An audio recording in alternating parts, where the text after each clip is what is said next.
Hello, my name is Nick Stangarone. New World Power and the Good Power movement are fervently dedicated toward the achievement of three principal solutions. Specifically, they are clean energy, gainful employment, and obesity reduction. And by unleashing the good momentum of people moving forward together in a harmonious union of sharing and caring, we'll usher in an enlightened age of energy production. Allow me to elaborate further on this golden promise of enlightened power by explaining each of these three principal solutions. First, we have the promise of a clean energy solution. To illustrate the urgency of this principal solution, according to the IMF, nearly $5.5 trillion are received in annual subsidies by the fossil fuel industrial complex. But what about the cost to our lives?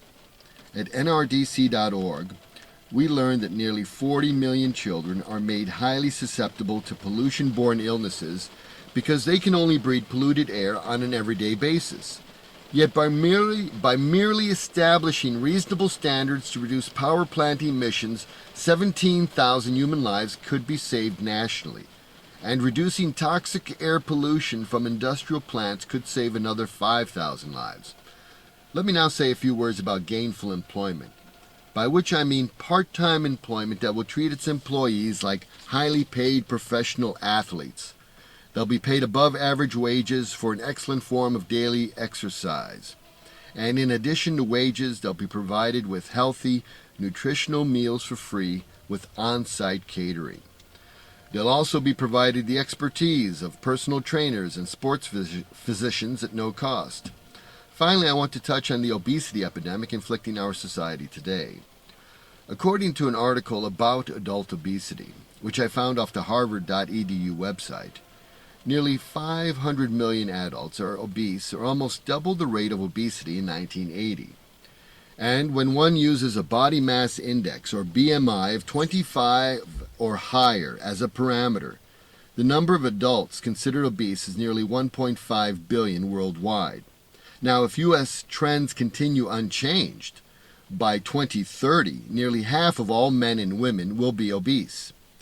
While exercise is but just one component of a sound strategy to combat obesity, its singular importance cannot be marginalized. For example, at the Stanford.edu site, researchers have found that, quote, although we cannot draw conclusions about cause and effect from our study, our findings suggest the notion that exercise and physical activity are important determinants of the trends in obesity, unquote. And also, at the American College of Sports Medicine, one can learn that exercise improves your mood. Exercise helps manage weight and promotes better sleep. But more specifically, another article states that regular exercise is a proven way to decrease risk for these and other chronic diseases.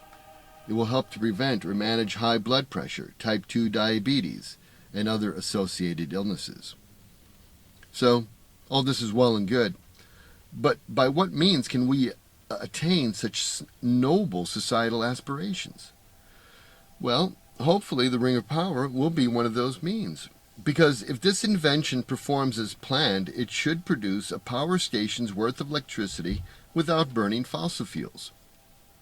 Now, at the start of the Great Recession and the burgeoning cost of gasoline at the pump, before fracking, I was working on a redesign of an unorthodox windmill. Basically, I was following up on previous efforts from 2005 when I had assembled a rather crude, small-scale prototype of a 1980 design I developed while still in college.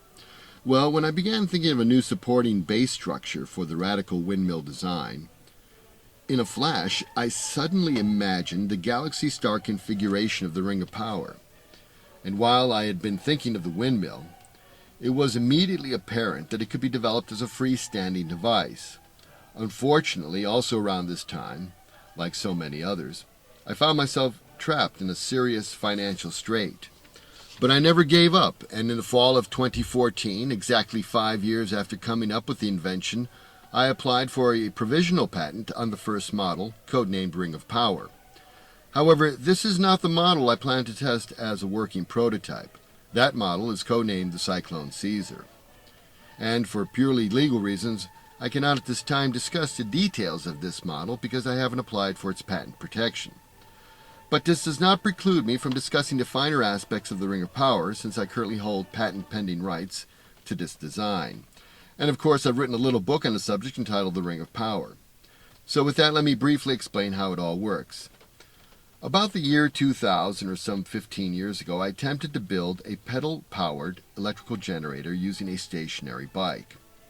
Well, after pedaling myself to exhaustion, trying to squeeze some juice out of a 12-volt alternator, I knew intuitively, if not conclusively, that something was missing. After all, as an avid cyclist, I've ridden for hours at a time without encountering the strain and from trying to generate electricity over a 10 to 15 minute period. But it wasn't until I envisioned the Ring of Power that it suddenly dawned on me what it was, that missing ingredient. Now, it's not my intention to offer an introduction to Newtonian physics, but I will say that the force that was missing when I tried to generate electricity with the stationary bike was momentum. P equals mass times velocity. You see, when your body moves, it has an inherent force.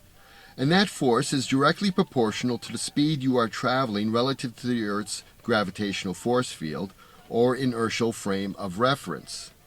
The faster your body travels, the greater your momentum. To gain a fuller understanding, let's consider this excerpt from an article titled Football Physics, The Anatomy of a Hit. Located at the Popular Mechanics website, it contains the following.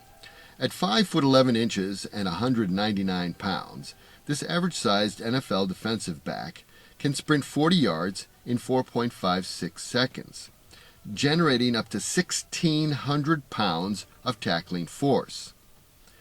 Now, the iconic example for the conservation of momentum is that of the twirling figure skater who can change their rate of spin simply by pulling inward their outstretched arms. That is, by decreasing the distance of their arms and legs from the axis of rotation. The angular momentum remains constant, so speed increases. Now, if you can leverage this force, as in a torque about some radius, then with this leverage momentum you can really generate substantial power in the form of dynamic torque. Yet another important issue that needed to be resolved was concerned with cooling. One aspect of bicycling outdoors is the constant flow of air which passes across the body's surface. This quantity of airflow is usually sufficient to carry off the excess body heat produced by the physical exertion. Using a stationary bike, which is typically indoors, requires an electric fan to create the artificial airflow. This, of course, would leach off the electricity generated by the alternator. Now, without getting too technical, the Ring of Power is basically a bank of alternator clusters equally spaced along a circumference of radius x, and which are all driven by a dual action torque.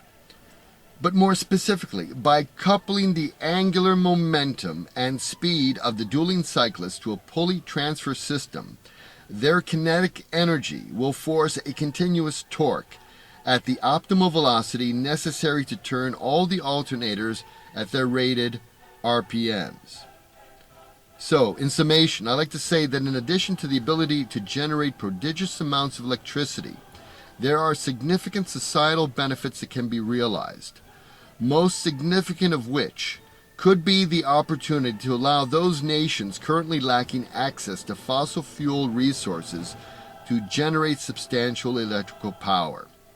So far, I have worked everything out on paper and it all looks good to go. But now the time has come to build and test a working prototype. Won't you join me on this noble quest?